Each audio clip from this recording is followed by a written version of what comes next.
सैनिक चरित्र में, सैनिक ग्रंथ पुराण में एक उल्लेख मिलता है। एक राजा की दो पत्नियां थीं, एक के संतान थी, एक के संतान नहीं थी।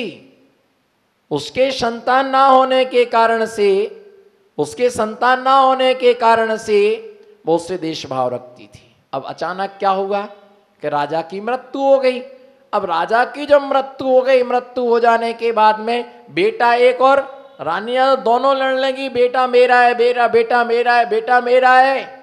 अब निर्णय कैसे, कोई माथे पर तो लिखा नहीं कि बेटा किसका है। तब मालूम उन्होंने राजा अभय कुमार के पास में शिकायत पहुंची कि दो रानियां लड़नी, बेटा किसका है, ये निर्णय नहीं हो पा रहा है। दोनों के लिए राजभवन में बुलाया और उनसे कहा बेटा किसका है, बोले हमारा है, बोले हमारा एक बेटा दो माँ का एक बेटा तो नहीं हो सकता है। और बहुत समझाया लेकिन वो मानने को तैयार नहीं। तब मालूम उसने एक जल्लाद को बुलाया, जल्लाद को बुलाया, बोले इस बेटे को यहां लिटा दो। जल्लाद से कहा कि इसके पैर पर अपना एक पैर रख करके इसको फाड़ दो, इसके दो टुकड़े कर दीजिएगा, एक इसको दे दीजिएगा और एक इसको दे दीजिएगा, दोनों के लिए एक एक टुकड़ा दोनों को दे दीजिएगा। तो उसकी जो असली मां थी उसे सुनकर के उसके रोम रोम खड़े हुए, नहीं नहीं नहीं नहीं, बेटा मेरा नहीं है, इसका है, इसको दे दो। जीवंत रहेगा तो कम से कम हम अपनी नजरों से देखते तो बेटा जीवंत रहे, इसको दे दो, मेरा बेटा नहीं है। उसने जब ऐसा कहा और उसने जिसका बेटा नहीं था उसने कहा मर रहा तो मरने दो, हमें क्या करना, हमारा तो, उसके मन में ऐसा बात। तो जो जिसका बेटा था उसने कहा नहीं बेटा इसका है, मेरा नहीं है, आप इसको मारो मत, इसके लिए दे दीजिएगा। भरत उसने अभय कुमार ने समझ लिया, जान गया बेटा इसका नहीं है। अगर इसका होता तो ये भी कहती कैसा, बेटा इसका है, नहीं मारना है, और बेटा उसको दे दिया गया, बेटा उसके लिए दे दिया गया। भैया ध्यान रख के चलना, देश भाव, जहां देश भाव है वहां पर हिंसा है। सास से देश नहीं करना, पति से देश नहीं करना, बेटे से राग नहीं करना और बहू से देश भाव नहीं रखना। बहू ऐसी है, बहू ऐसी है, कुछ ना कुछ कमी तुम्हारे बेटे में भी होगी। अगर बेटा सही होता तो कहता नहीं भैया हम तो माता पिता के पक्ष में रहेंगे, तुम्हें जाना तो चले जाओ। कभी भी एक हाथ से ताली नहीं बजती है, कुछ ना कुछ उसका हिस्सा भी रहता है। किसी से देश भाव नहीं करना, देश भाव के कारण से जीव क्या करता है, किसी को नाश होने का चिंतन करता है। भगवान अब आप देखो कैसे कैसे विचार करता है। अपध्यान, किसी ने आपको अपने घर पर भोजन करने को बुलाया, ठीक है ना, समझने की दृष्टि रखो, जीव तत्व पर दृष्टि रखो। आप किसका विनाश सोच रहे हैं? किसी ने आपको अपने घर पर भोजन करने बुलाया मकान के उद्घाटन पर। उसने पूछा जी मकान कैसा बना, बताओ मकान कैसा बना, बोलो मकान कैसा बना, बहुत अच्छा बना। ओह ऐसा मकान आज तक किसी का नहीं देखा, लाइट वाइट, बहुत अच्छी खिड़की दरवाजे, बहुत अच्छा गजब का मकान, ऐसा मकान किसी का गांव में नहीं था। तो मुंह पर क्या बोला, मकान बहुत अच्छा बना, बहुत अच्छा लगा, आनंद आ गया देख के, बहुत प्रसन्नता हुई। जब वो नीचे उतर रहा था तो मालूम क्या सोचता है, हे भगवान इस गांव में एक बार भूकंप लाना और इसी मकान को धराशायी करना, दूसरे को धराशायी मत करना। बताओ, जिसका खाया उसी की थाली में छेद करते हैं। इससे अच्छा तो भिखारी होता है, उसको दो बासी रोटी दे दो, क्या कह के जाएगा, बोलो बोलो सरकार नमो सिद्धाड़म।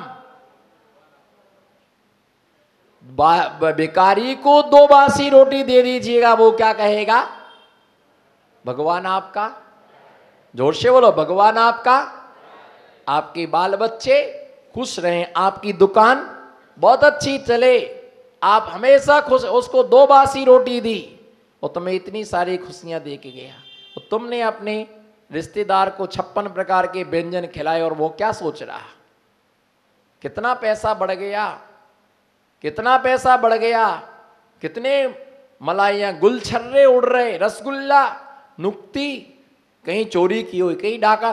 तुम्हारे विषय में, तुम्हारे लोग ही तुम्हारे विषय में गलत सोचते हैं। सुन लो ध्यान से, तुम्हारे लोग ही तुम्हारे विषय में, पड़ोसी नहीं सोचता है, साधु नहीं सोचता, मैं तो ये कहता सब बहुत अच्छे लोग हैं। जीव तत्व की दृष्टि से सारे लोग, बोलो हाथ उठाओ, जीव तत्व की दृष्टि से, ऐसा बोलो, बोलो राकेश भाई, जीव तत्व की दृष्टि से सारे लोग अच्छे हैं, खराबी है तो पर्याय में, किसमें खराबी है, तो जीव तत्व की दृष्टि से सब अच्छे हैं, इसलिए किसी से द्वेष नहीं करना। मैं करूंगा तो उसका फल मुझे भोगना पड़ेगा, आप करेंगे तो। आप हमारा टेंशन क्यों ले रहे हैं? आप हमारा टेंशन क्यों ले रहे हो? हमने किया है तो उसका हमें मिलेगा। हाँ, गुरुजन संबोधन देते हैं, आपको बचाने का पुरुषार्थ करते हैं, आपको समझाने का पुरुषार्थ करते, कोई मान जाए तो अच्छा है, नहीं माने तो, नहीं माने तो तुम्हारा विषय है, मान जाए तो अच्छा है, किसी से द्वेष भाव नहीं करना। हमारे भाग्य में नहीं था, हमारे कर्म में नहीं था, उसको बांधना, उसको छेदना, डंडे लगाना, गाय को बंधन में रखना, पक्षियों के लिए पिंजड़े में बंद करके रखना, कुत्ते को बांध करके रखना। कभी जैन बंधु कुत्तों का पालन नहीं करते, और जो जैन होकर के कुत्तों का पालन करते, अपने घर में कुत्ते को रखते हैं, ऐसे ग्रह में दिगंबर महामुनिराज कभी चर्या के लिए नहीं आते। समझ में आ रहा ना क्या बोला मैंने? बोलो क्या बोला मैंने? जिस घर में कुत्ते पाले जाते, जो कुत्ते को पाल के रखता है, ऐसे घर में दिगंबर महामुनिराज कभी आहारचर्या को नहीं आते। उनके घरों में आहार नहीं करना चाहिए। माल ज्यादा है तो इसलिए कुत्ते को पाल के रखा कि चोराए तो कम से कम भौंके तो। डर वहां होता है, बोलो जल्दी से बोलो, फटाफट बोलो, डर, डर वहां होता है जहां जरूरत से ज्यादा माल होता है। बोलो डर। अगर आपका मकान जो है ना रोड से 10-10 फुट दूर बना हुआ है, रोड से है ना, डबल रोड है, और डबल रोड से आपका मकान 10-10 फुट दूर बना हुआ है, वो पैर पसार के भन्नाट सोता, उसे टेंशन नहीं रहता है। क्यों? क्यों? 10 फुट दूर से बनेगा, कभी हमारा मकान तोड़ा नहीं जाएगा। पर जिसका मकान बिल्कुल रोड से बन करके लग करके बना, उसे हमेशा डर वहां होता है जहां आवश्यकता से ज्यादा, हाँ तो बोलो ना आप, हाँ आवश्यकता से ज्यादा माल होता है, वहां पर डर रहता है। वो जहां अपनी मर्यादा और सीमा में होता है वहां पर डर। आप 2 पुड़ी खाओ, आपको चिंता करने की जरूरत नहीं है, 3 खाओ, कोई जरूरत नहीं है।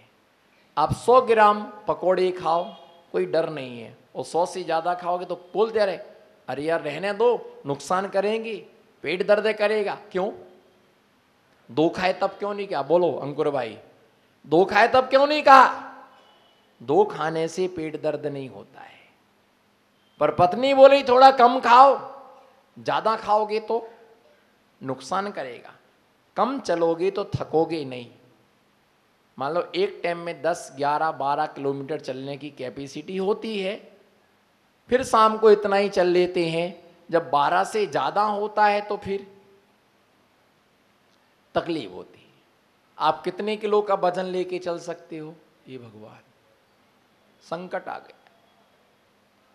5 किलो, 2 किलो, 3 किलो, बोलो कितना? 5 किलो, और 6 किलो होगा तो इनको पकड़ा दोगे।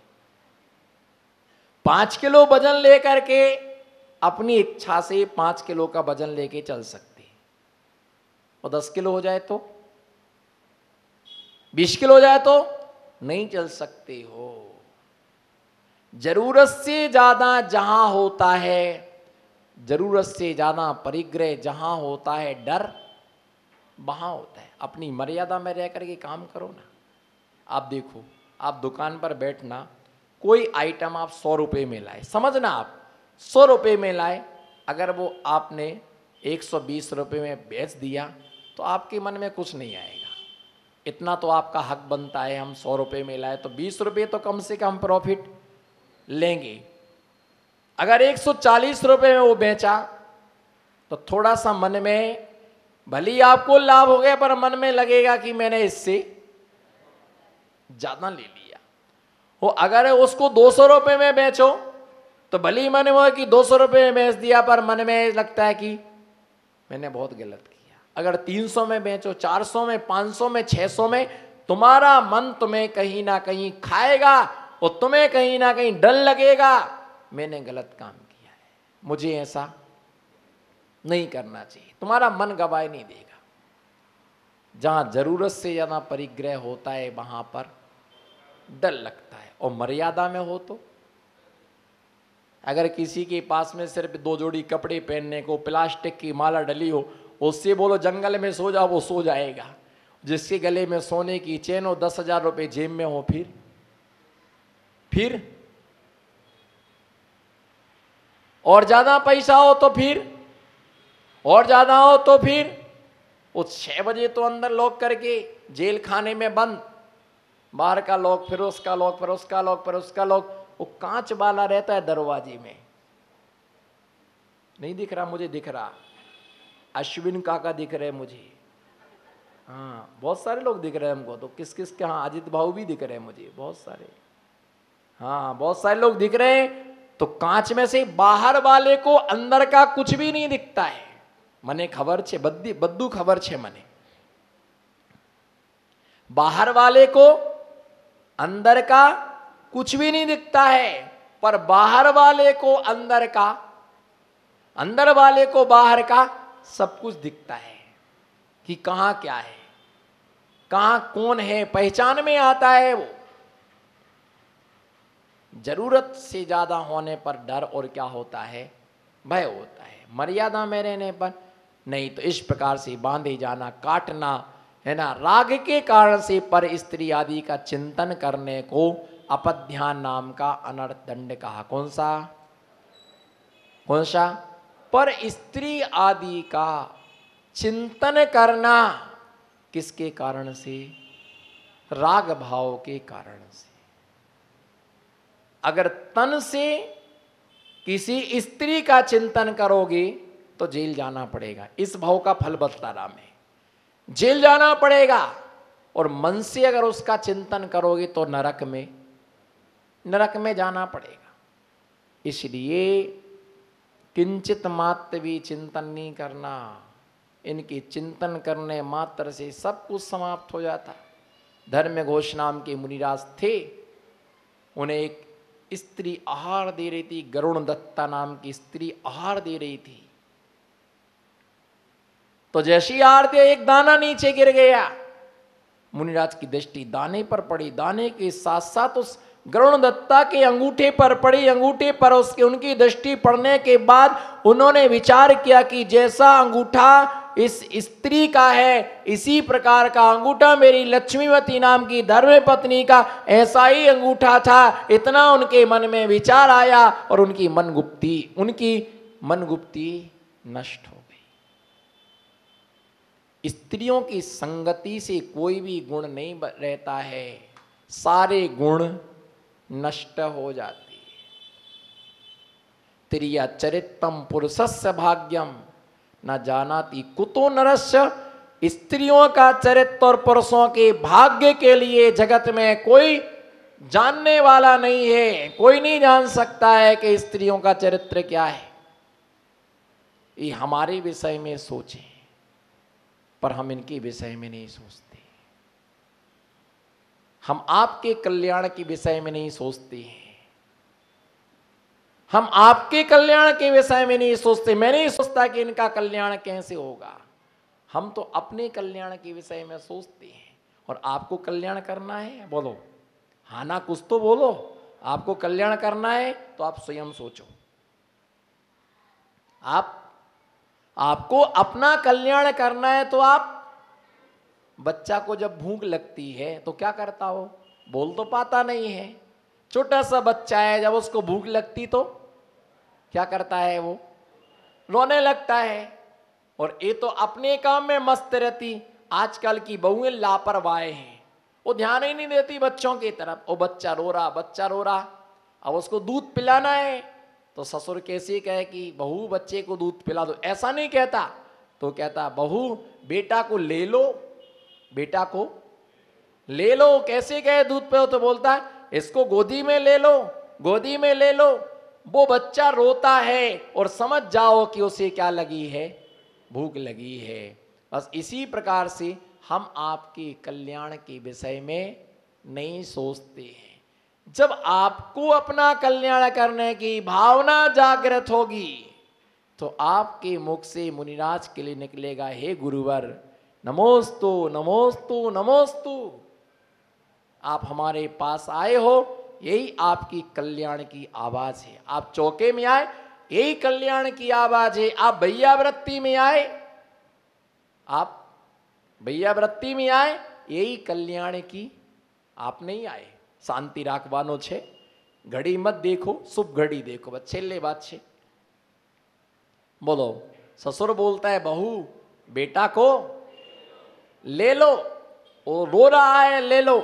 जब ऐसी तुम्हारे अंदर कल्याण की भावना जगेगी तो तुम्हारी मां कहेगी महाराज जी मेरे बेटे को अपने शरण में ले लो, अपनी शरण में ले लो।